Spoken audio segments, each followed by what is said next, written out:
Fala galera, bem-vindos ao Euduca. Eu sou o professor Hilário Xavier, estou aqui de novo para ministrar para vocês mais um assunto importante, pertinente aos principais vestibulares e também no Enem, o Exame Nacional do Ensino Médio. Nessa linha de história do Brasil, galera, a gente vai voltar lá no início da colonização do Brasil para abordar uma série de assuntos importantes e principalmente a economia extrativista do pau-brasil, já que esse assunto cai demais nos principais vestibulares.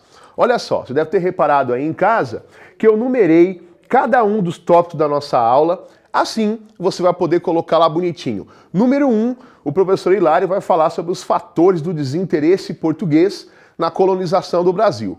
E assim seu estudo vai ficar mais organizado. Você vai anotar as principais informações, tópico por tópico da nossa aula, beleza? Bom, gente, olha só. 1500, vocês aprenderam já na escola, é o ano que o senhor Pedro Álvares Cabral chega em Porto Seguro, na Bahia. A partir daí, os historiadores costumam chamar de início do período colonial brasileiro. Porém, tem um erro aí, galera. Vamos imaginar o seguinte. Então o Cabral chegou em 1500, começa o Brasil colônia. Onde que estava essa colônia? Ele trouxe rebocada na caravela? Então a maneira correta de se pronunciar a respeito desse período é fase pré-colonial. Por quê? O Brasil foi descoberto, e olha, descoberto entre aspas, tá, gente? O Brasil foi descoberto, mas Portugal não tinha montado uma colônia ainda, né? O que tinha é um momento ali de chegada dos portugueses, primeiro contato com os nativos. O Brasil tinha mais de 5 milhões de índios. Por isso que o termo descobrimento ele parece totalmente equivocado. Como que você descobriu uma terra onde a mesma é habitada por nações indígenas complexas, com línguas variadas, com costumes diferentes? Então a maneira correta é período pré-colonial, da chegada do Cabral em 1500 até 1534, quando é a instalação, Portugal dá início à instalação das capitanias hereditárias. Então, essas 3 décadas iniciais aqui, nós chamamos de período pré-colonial brasileiro. O Brasil entrou na órbita de controle da metrópole portuguesa, só que até então não tinha uma colônia propriamente dita. O que tinha era ao longo da costa, alguns poucos degredados, que eram os indesejados em Portugal, que foram mandados para cá, para dar início ali, não vou dizer uma colonização, mas uma tomada de posse da terra. Tá? Assim fica mais fácil para vocês entenderem. Olha só, gente, isso aqui já caiu em vários vestibulares tradicionais. Você vai imaginar o seguinte, os caras acham uma terra desse tamanho, tá? E não vai fazer nada com ela? Então, obviamente que o vestibular quer saber por quê? Por que que Portugal tinha esse desinteresse na colonização efetiva do Brasil? E eu vou numerar para vocês os fatores desse desinteresse. Os portugueses, gente, estavam atrás de ouro, prata, diamante, metais e pedras preciosas. Quando eles chegaram aqui e não as encontraram de cara, isso deu um desânimo total nos portugueses. Então esse é o primeiro fator desse desinteresse português na colonização do Brasil. Como que eu vou colonizar uma terra que não vai me dar retorno? Supostamente não tem metais preciosos. Você percebeu em casa que eu repeti pela segunda vez supostamente, né, galera? Porque tinha sim ouro e prata, mas não onde eles estavam procurando, no litoral do Brasil, certo? Qual o segundo fator desse desinteresse? Portugal tinha 1,5 milhão de habitantes, gente, aproximadamente. Quem que eles iam mandar para cá? Ia esvaziar Portugal. Então a baixa densidade demográfica de Portugal, e não tinha muita gente interessada em vir para cá. Imagina, vou sair de uma civilização que estava vivendo ali o renascimento cultural, para vir para uma terra inóspita. O Brasil ainda era pitoresco, desconhecido, então tinha gente despencando da árvore querendo vir para cá, né, galera? Então esse é o segundo fator. Portugal não tinha gente suficiente para mandar para cá. E o terceiro fator, e o mais importante de todos, Portugal já tinha encontrado uma rota marítima para Calicut, na Índia, onde eram revendidas especiarias.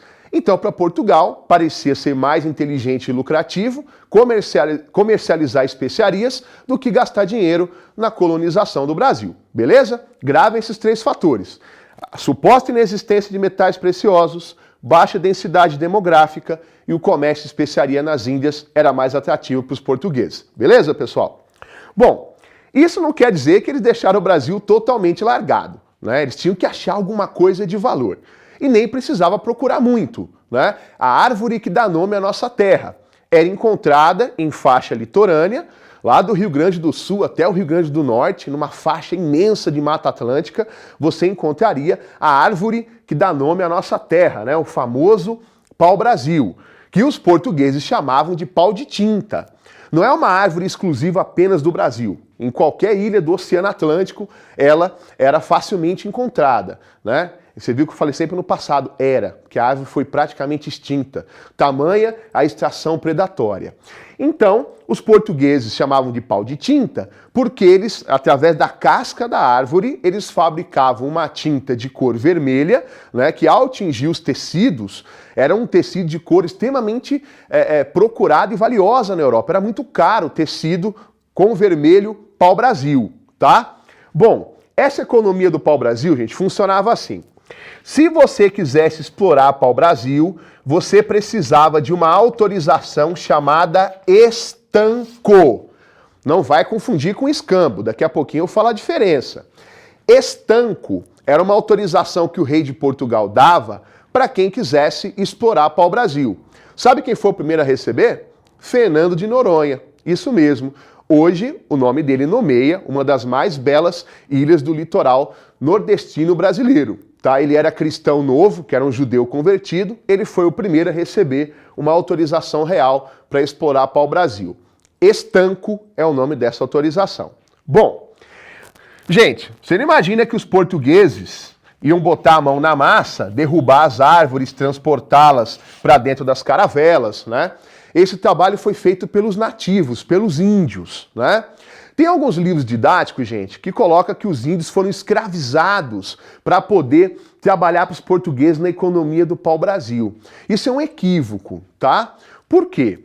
Para existir escravidão, precisa existir uma condição prévia chamada trabalho compulsório. Professor, eu não sei o que é trabalho compulsório. Alguém precisa te forçar a fazer algo que você não quer. Né? É o que aconteceu com os negros que foram traficados para o Brasil na época da economia da cana-do-açúcar.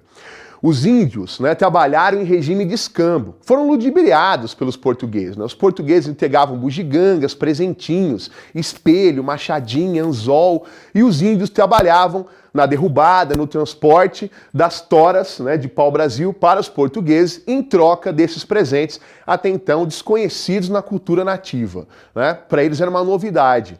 Ah, professor, mas parece trabalho escravo. Quem vai carregar 50 toras de pau-brasil em troca de um pente? Para a gente parece um absurdo, mas você tem que pensar com a cabeça do período, entrar nesse imaginário dos indígenas naquele período. Para eles era algo novo, fantástico, fantasioso. E acabaram trabalhando para os portugueses de maneira exaustiva na economia do pau-brasil.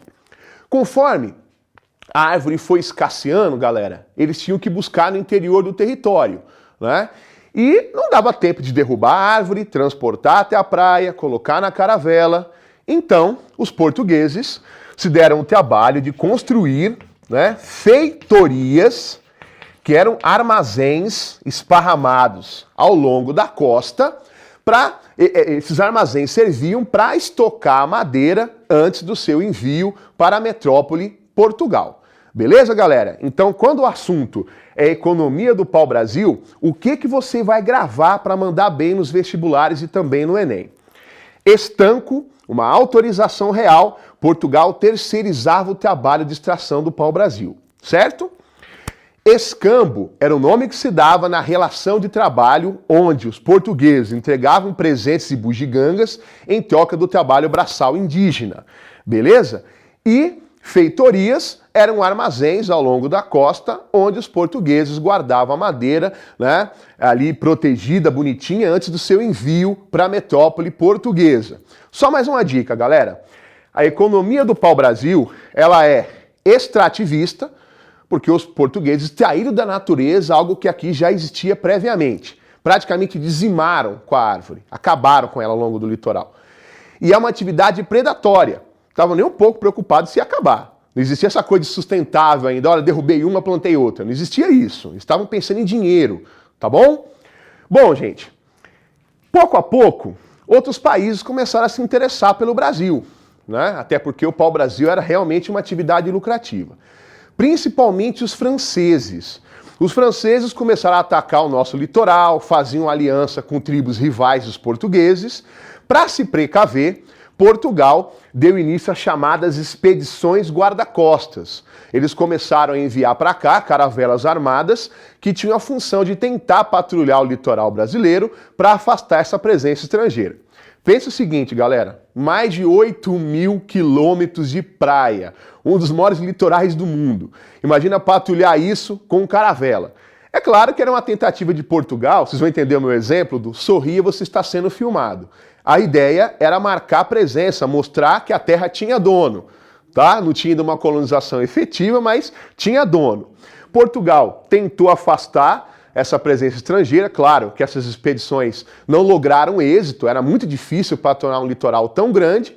Aí, em 1534, o rei Dom João III decide ocupar efetivamente o Brasil mediante essa ameaça de invasão estrangeira. Olha a frasezinha para você decorar o que eu falei. Olha aqui, ó. Em 1534, muda a postura de Portugal, né? Esse desinteresse vai virar um interesse, uma paranoia total de colonização do Brasil, a partir de 1534. Olha a frasezinha aí, olha o bizu legal. Brasil, ocupar para não perder. A partir daqui, o rei decide implantar as capitanias hereditárias, que numa outra oportunidade eu vou explicar para vocês melhor o seu funcionamento. Beleza, pessoal? Obrigado pela companhia de vocês, um abraço e até a próxima aula.